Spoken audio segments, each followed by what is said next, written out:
আসসালামু আলাইকুম সবাইকে। আশা করি সবাই ভালো আছেন। আমিও ভালো আছি আপনাদের ভালোবাসায়, আপনাদের দোয়ায়। আজকে এসেছি আমি আমার ভাইয়ের বাসায়। তো সেখানে কি করলাম না করলাম সবকিছুই আপনাদের মাঝে শেয়ার করব। এদিকে দেখেন জান্নাত অনেক দুষ্টুমি করছে। চলেন দেখা যাক সেখানে কি করলাম। এদিকে দেখেন অনেক সুন্দর সুন্দর গাছপালা আছে। তো গ্রামের বাড়ি আসলে একটা জিনিস কি গাছপালা অনেক সুন্দর সুন্দর জিনিস দেখা যায়। অনেক ভালো লাগে। এখানে কিন্তু আমরা খালি পায়ে হাঁটছিলাম। গ্রামের বাড়ি একটা জিনিস হলো কি খালি পায়ে হাঁটলে কিন্তু অনেক ভালো লাগে। আর এদিকে দেখেন আমাদের পুচু সোনা কি দুষ্টুমি করছে। চলেন দেখা যাক আমরা কি করতে এসেছি এখানে। এদিকে জান্নাত আমার ভিডিও করছে, আমি ওর ভিডিও করছি। এখানে আমরা সেই ভিড়ায় চলে এসেছি। আমরা তো ভিড়া বলি, আপনারা কি বলেন অবশ্যই কমেন্ট করে জানাবেন। এখানে দেখেন অনেক সবজি তরকারি অনেক কিছুই লাগিয়েছে আমার ভাই, আমার আব্বু সবাই মিলে লাগিয়েছে। তো এখানে দেখছিলাম কি কি লাগানো হয়েছে আর কি কি হয়েছে। দেখেন ছোট ছোট পেঁপে গাছ, শসা গাছ,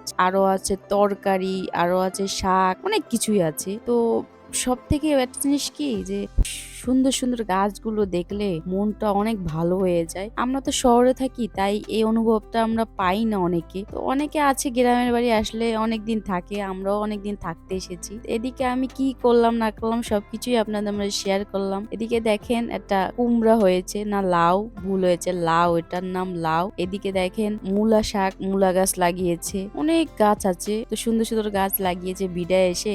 আরো আছে এখানে সবাই মিলে মাছ ধরিছে। তো এখানে আমরা দাঁড়িয়ে মাছ ধরা দেখতেছিলাম। তো এখানে অনেক ভাইয়েরা মাছ ধরতেছে। মাছ ধরা দেখতে কিন্তু আমার খুবই ভালো লাগে। কার কার ভালো লাগে অবশ্যই কমেন্ট করে জানাবেন। তো অনেক সুন্দর মুহূর্ত কাটালাম। তার সাথে আছে দেখেন ছাগল, মুরগি। গ্রামের বাড়ি আসলে কিন্তু এগুলাই বেশিরভাগ দেখা যায়, দেখলে কিন্তু মনটা ভালো হয়ে যায়। যাই হোক, আজকের ভিডিওটা আমি এই পর্যন্ত রাখবো। আমাদের ভিডিও আপনাদের কেমন লাগে অবশ্যই কমেন্ট করে জানাবেন। সবাই খোদা হাফেজ।